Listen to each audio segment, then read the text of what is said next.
പണമല്ല വലുത്, ജീവനാണ്. ആശുപത്രികളോട് ഹൈക്കോടതി. ഇതാണ് ഇന്നത്തെ മലയാള മനോരമയുടെ ആദ്യ പേജിലെ ലീഡിംഗ് വാർത്ത. ഇനി നമുക്ക് മാതൃഭൂമി ഒന്ന് നോക്കാം. ആശുപത്രികൾക്ക് ഹൈക്കോടതിയുടെ ചികിത്സാ നിരക്ക് പ്രസിദ്ധപ്പെടുത്തണം. ക്ലിനിക്കൽ എസ്റ്റാബ്ലിഷ്മെന്റ് നിയമം ശരിവെച്ചു. ഇതാണ് മാതൃഭൂമിയുടെ ലീഡിംഗ് വാർത്ത. ഇനി നമുക്ക് മറ്റ് രണ്ട് പ്രധാന പത്രങ്ങളായ കേരള കൗമുദിയും മാധ്യമവും കൂടി പരിശോധിക്കാം. ആ രണ്ട് പത്രങ്ങളുടെയും ലീഡിംഗ് വാർത്തയും ഇത് തന്നെയാണ്. കൗമുദിയുടെ പ്രധാന തലക്കെട്ട് ഇങ്ങനെ: പണമില്ല എന്ന പേരിൽ അത്യാസന്ന ചികിത്സ നിഷേധിക്കരുത്. മാധ്യമപത്രം കൊടുത്തിരിക്കുന്നതും സമാനമായ തലക്കെട്ട്. പണമില്ലെങ്കിലും അടിയന്തര ചികിത്സ നിഷേധിക്കരുത്. സർക്കാർ സ്വകാര്യ ആശുപത്രികൾക്ക് മാർഗനിർദ്ദേശവുമായി ഹൈക്കോടതി. ഈ പറഞ്ഞ വാർത്തകൾക്കെല്ലാം ഒരേ സ്വഭാവമാണ്. ഇത് വായിച്ചാൽ എന്താണ് തോന്നുക? പണമില്ലാത്തതിന്റെ പേരിൽ ആശുപത്രിയിൽ എത്തുന്ന ഒരാൾക്ക് ചികിത്സ നിഷേധിക്കരുതെന്ന് സ്വകാര്യ ആശുപത്രികളോട് ഹൈക്കോടതി നിർദ്ദേശിച്ചിരിക്കുന്നു എന്നല്ലേ? അതായത് സ്വകാര്യ ആശുപത്രികളുടെ കൊള്ളയും കൊള്ളരുതായ്മയും നിയന്ത്രിക്കുക എന്നുള്ള സർക്കാരിന് സാധിക്കാത്ത കാര്യം ഹൈക്കോടതി ചെയ്തിരിക്കുന്നു എന്നാവും വാർത്ത കാണുന്നവർക്ക് ഒറ്റ നോട്ടത്തിൽ തോന്നുക. സത്യത്തിൽ എന്താണ് ഇതിന്റെ യാഥാർത്ഥ്യം?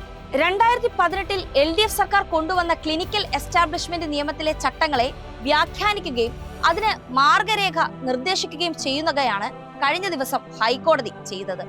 എന്താണ് ആ നിയമം? പൊതുജനാരോഗ്യം മെച്ചപ്പെടുത്താനായി ക്ലിനിക്കൽ സ്ഥാപനങ്ങൾക്ക് നിയന്ത്രണം കൊണ്ടുവരിക, അവയുടെ സേവനങ്ങൾ മികച്ചതും കുറ്റമറ്റതും ആക്കുമെന്ന് ഉറപ്പാക്കുക, അവയ്ക്ക് രജിസ്ട്രേഷൻ നിർബന്ധമാക്കുക, സ്വകാര്യ ആശുപത്രികളുടെ നിയന്ത്രണവും ഫീസ് ഏകീകരണവും നടപ്പിലാക്കുക തുടങ്ങിയവയാണ് ഈ നിയമത്തിലെ പ്രധാന നിർദ്ദേശങ്ങൾ. ഒപ്പം സ്വകാര്യ ആശുപത്രികൾ രോഗികളെ അമിതമായി ചൂഷണം ചെയ്യുന്നത് തടയുക എന്നതും ഈ നിയമത്തിന്റെ പരിധിയിൽ വരുന്നുണ്ട്.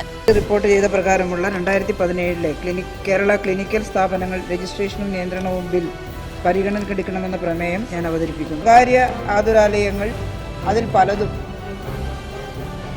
ഒരു മെഡിക്കൽ എത്തിക്സിന്, ഈ ആരോഗ്യ മേഖലയിലെ ധാർമ്മികതയ്ക്ക് നിരക്കാത്ത രീതിയിലുള്ള ചില പ്രവർത്തനങ്ങൾ നടത്തുന്നതായി പരാതി വരാറുണ്ട്. ആശുപത്രികളിലും വെബ്സൈറ്റുകളിലും ചികിത്സാ ഫീസും പാക്കേജ് തുകയും പ്രദർശിപ്പിക്കണം. ആശുപത്രി ജീവനക്കാരുടെ സമഗ്ര വിവരം രജിസ്ട്രേഷൻ അതോറിറ്റിയിൽ നൽകണം എന്നീ പ്രധാന നിർദ്ദേശങ്ങൾ ഉൾപ്പെടുത്തുന്ന KK ശൈലജ ടീച്ചർ ആരോഗ്യമന്ത്രി ആയിരുന്നപ്പോൾ കൊണ്ടുവന്ന ഈ നിയമത്തിലെ വ്യവസ്ഥകൾക്കെതിരെ കേരള പ്രൈവറ്റ് ഹോസ്പിറ്റൽ അസോസിയേഷനും ഇന്ത്യൻ മെഡിക്കൽ അസോസിയേഷനും ഹൈക്കോടതിയെ സമീപിക്കുകയായിരുന്നു. ആദ്യം ഹർജി പരിഗണിച്ച സിംഗിൾ ബെഞ്ച് അത് തള്ളിയതോടെ ഹർജിക്കാർ ഡിവിഷൻ ബെഞ്ചിനെ സമീപിക്കുകയായിരുന്നു. എന്നാൽ കഴിഞ്ഞ ദിവസം ഡിവിഷൻ ബെഞ്ചും ഈ അപ്പീൽ തള്ളി. ഈ അപ്പീൽ തള്ളിക്കൊണ്ട് കോടതി പറഞ്ഞത് സംസ്ഥാന സർക്കാർ കൊണ്ടുവന്ന നിയമം ഭരണഘടനയ്ക്ക് എതിരെ അല്ലെന്നും രാജ്യാന്തര നിലവാരത്തിന് യോജിച്ചതാണെന്നുമാണ്. ഉത്തരവ് സർക്കാർ സ്വകാര്യ ആശുപത്രികൾക്കെല്ലാം ബാധകമാണെന്നും നിർദ്ദേശം പാലിച്ചില്ലെങ്കിൽ ആശുപത്രികളുടെ രജിസ്ട്രേഷൻ സസ്പെൻഡ് ചെയ്യുകയോ റദ്ദാക്കുകയോ ചെയ്യും. രോഗികൾക്ക് പരാതികളിൽ സിവിലായും ക്രിമിനലായും പരിഹാരം തേടാം. ഇങ്ങനെ നിരവധി നിർദ്ദേശങ്ങളാണ് നിയമത്തിന്റെ പരിധിയിൽ വരുന്നത്. ഇതിൽ പലതും സൗകര്യമില്ല എന്ന് കാട്ടിയായിരുന്നു ഹർജിക്കാർ കോടതിയെ സമീപിച്ചത്. ക്ലിനിക്കൽ എസ്റ്റാബ്ലിഷ്മെന്റുകളെ നിയന്ത്രിക്കുക എന്ന് വെച്ചാൽ ഒരു പ്രത്യേക ഗൈഡ് ലൈൻ അനുസരിച്ച് എല്ലാവരും പ്രവർത്തിക്കുക, അതുപോലെ തന്നെ അവയുടെ ഗുണനിലവാരവും ഏറ്റവും നല്ല രീതിയിലുള്ള സർവീസും മെച്ചപ്പെടുത്തുക എന്നുള്ളതാണ് ഈ നിയമം പാസ്സാക്കിയതിൻ്റെ ഉദ്ദേശം. നേരത്തെ എല്ലാവർക്കും അറിയുന്നത് പോലെ ഒട്ടേറെ സ്ഥാപനങ്ങൾ യാതൊരു നിയന്ത്രണവുമില്ലാതെ പ്രവർത്തിച്ചു വരികയായിരുന്നു കേരളത്തിൽ. അപ്പോൾ ഒരു കാര്യം വ്യക്തമായല്ലോ, സംസ്ഥാന സർക്കാർ കൊണ്ടുവന്ന നിയമമാണ് കോടതി പൂർണ്ണമായും അംഗീകരിച്ചത്.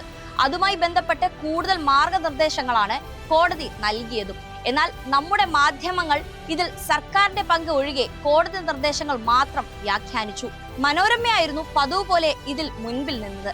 സർക്കാരിന് ഒരു ക്രെഡിറ്റും വെക്കാതിരിക്കാൻ മനോരമ പ്രത്യേക ജാഗ്രത പുലർത്തി. മാതൃഭൂമിയും കേരള കൗമുദിയും വരികൾക്കുള്ളിലെങ്കിലും സർക്കാരിന്റെ പങ്ക് പറയാൻ തയ്യാറായി. എന്തായാലും കോടതിയുടെ മാർഗരേഖയ്ക്ക് പ്രാധാന്യം നൽകിക്കൊണ്ട് സർക്കാരിന്റെ സംഭാവന മറച്ചുപിടിക്കാൻ ശ്രമിച്ച മാധ്യമങ്ങൾക്ക് എല്ലാം നല്ല നമസ്കാരം.